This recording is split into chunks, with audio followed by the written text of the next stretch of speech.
நம்முடைய வீட்டுக்காரரை பார்க்கணும். இதெல்லாம் எவ்வளவு நாளா இந்த வணக்கம்? சரி நீங்க பேசாதீங்க. ஒரு வார்த்தை நீ கேட்டுருந்தேன் எல்லாத்துக்கும். எவ்வளவு நாள் இருக்குது? இது ரொம்ப நாள் பழக்கம். பழக்கம் நான் போடுறேன் என் வீட்டுக்கு.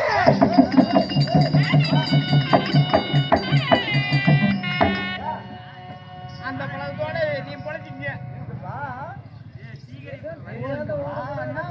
ஒரு வார்த்தை இருக்குது அப்படிங்களா? போட்டுமாப்பா அவரு நம்ம வீட்டுக்காரர் போயிட்டு இல்ல இனிமே அவர்கிட்ட போக மாட்டேன். அவர் ஒருத்தர் ரெடி பண்ணிட்டாரு. நான் சொல்றேமா, அதாவது உன்னாலதான் வேலை செய்ய முடியல. ஆமாங்க. இல்ல ஆமா ஆமா வேலைக்கு உதவுட. ஆமா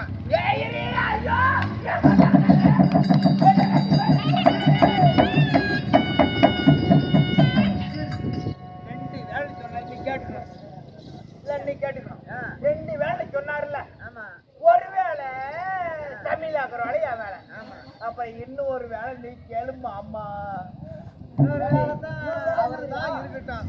உனக்கு யூடியூப் சேனல் இருக்காரு. உனக்கு நான் பஞ்சமா போயிடுச்சு. ஐயோ எனக்கு அவரு கிடையாது. அதுல வந்து குறத்திலே கிடையாது. கோயிலுக்கு போயிடாது. இல்ல தர்மகர்த்தா இருக்காரு. ஆமாம்மா அவரு போனா போயிட்டு இல்ல அந்த வேலை நீ தர்மகர்த்தா இருக்காருன்னா ஒரு கங்கணம் கட்டிருக்காரு. காலையை வந்து உனக்கு கூடி கொடுத்துரும். சரி வந்துறியா? ரெண்டு வேலை கேட்கியா? ஒரு வேலை சமைக்க முடியல. ஆமாங்க. துணிக்கு வச்சு போறது ஒரு ஆள் வேணும்ல. ஐயோ ஏங்க ஏங்க அது பண்ணுங்க. அது பண்ணுங்க. அத பண்ணே போட்டு நீங்க சரி அப்படியே விட்டுருப்ப. அந்த பேச்சு சரி சரி அந்த பேச்சு அப்படியே மாறு சரி. ஐயோ அந்த மாதிரி முன்னே சொல்லுங்க. அப்படியே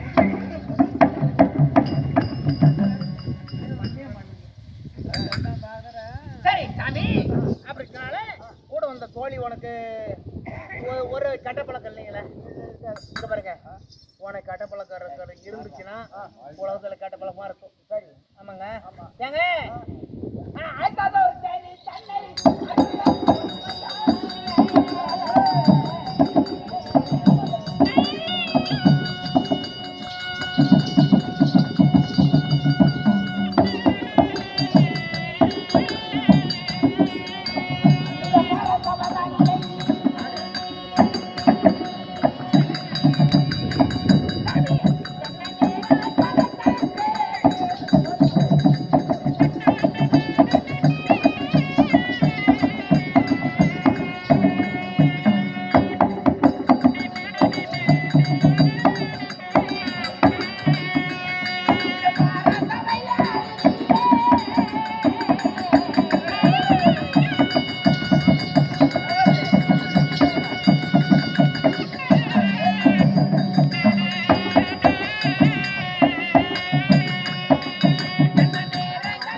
ஆமாங்க இல்லைங்க தமிழ்நாடு நீ சொன்னீங்கன்னா உன் வாயில பொறுத்தீங்கன்னா உன் பொய்யே வச்சுருந்தா உலகம் கூட சுத்துது.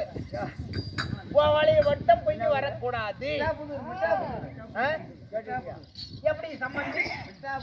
மிட்டாபுதூர்லயே காளியம்மா தன்னைக்கு முன்பதாக வாயில பொய் வரக்கூடாது.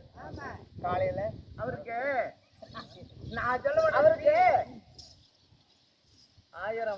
12,000 வானப்பெண்கள் பட்டேசர்கள். ஆமாங்க. அவர் எந்த வீட்டுல இருப்பாரு. நீ அதுக்கு அந்த கூட்டி அந்த வேலை செய்யணும். மாமா வேலை அப்படி இல்ல. அவருக்கு அவருடைய நாம அவருடைய ராசி அப்படி. சாமி அப்படி என்றால் எங்களுடைய பரா தமிழ்ல அழைத்தீங்களே எதுக்கு அழைச்சிங்க? என்ன சமாச்சாரம் சீக்கிரம் சொல்லுங்க சாமி. ஆமாங்க ஆமாங்க. அதாவது ஏங்க டெல்லி அஸ்தாபுரத்தை வெகுதூரம் பரிவரை செய்து வராரு. ஆமாங்க. அண்ணவருக்கு 8 பேருக்கு எது லட்சணகுமாரனுக்கு நம்ம மகளை கொடுக்கணும்னு சொல்லிட்டேன். ஓ சுந்தரிய. ஆமா சரிங்க. எனக்கு படுது மனசுல என்ன படிக்க மனசு காலைல சொல்றேன். சரிங்க சொல்லிவிட்டேன். அதனால சரிங்க பார்ப்பது கொடுத்தேன். சரிங்க பேச்ச மாத்தக்கூடாது இல்லையா? பேச்ச மாத்தக்கூடாது. வாய்க்கால மாத்தலாம், காட்டை மாத்தலாம், பேச்ச மாத்தக்கூடாது. அது நாம பார்த்து மாத்துறதா? ஆமாங்க. அதனால் சரிங்க. இப்ப என்ன செய்ய வேண்டும்? ஆமாங்க, மகளை சுந்தரி அழைத்து திருமணத்துக்கு ஏற்பாடு செய்ய வேண்டும். ஏங்க நம்முடைய மகளே நாம 2 பேரும் சொன்னா ஒரு பேச்ச அடுத்த பேச்சு கேட்க மாட்டான், அடுத்த வீட்டுக்கு போக மாட்டான். இந்த கமராடி இருக்கானே, இந்த கமராடி கிளப்புட்டா சுந்தரி கூப்பிடுறது இருக்குதுங்க. வந்த உரமுறையை அழைக்கிறதா இல்லை வேண்டாமா? அழைச்சி அது எதுக்கு வந்தாங்க? நீங்க தாங்க போய் நம்ம நாட்டுக்கு வர்றாங்கன்னா நீங்க தாங்க எது கொண்டு போகணும்? எதெல்லாம் எதெல்லாம் வேணும் கொண்டு வருவாங்க. எல்லாம் வாங்கி வச்சிருக்கணும். வாத்தியார் வெத்தலை பாக்கு வாத்தியாரு வாங்க. சொல்லுங்க. சரிங்க. சரியா? சரிங்க. ஐயோ நம்மளோட வரத்துக்காக என்னுடைய நாணயத்தில் நான் அறிந்தேன். ஓ புரியுதா? சரிங்க. எனக்கு அதாவது நாணயக்கன். ஓ அந்த நாணயக்கண்ணால் நான் எங்க வீட்டுக்காரருக்கு வந்து தூணி இருப்பாரு, தும்பளி இருப்பாரு, எங்க இருப்பாரு, ஏகாமூர்த்தியா இருப்பாரு. அவருக்கு தெரியாத விஷயமே கிடையாது. கடையில இருப்பாரு, சந்து கடையில இருப்பாரு, கல்லு கடையில இருப்பாரு, பழையார கடையில இருப்பாரு, பண்ணி கடையில இருப்பாரு. 10 வருஷம் ஆச்சு அதுக்கு போறதா? நீ போ. ஆமா இல்ல இல்ல போதும். அது 10 வருஷம் ஆச்சு போறதில்ல. எனக்கு அதாவது திடீர்னு நம்ம இடத்துக்கு வர்றதுக்காக சரிங்க நான் அதாவது நினைச்சிருக்கேன். சரிங்க. சரிங்க.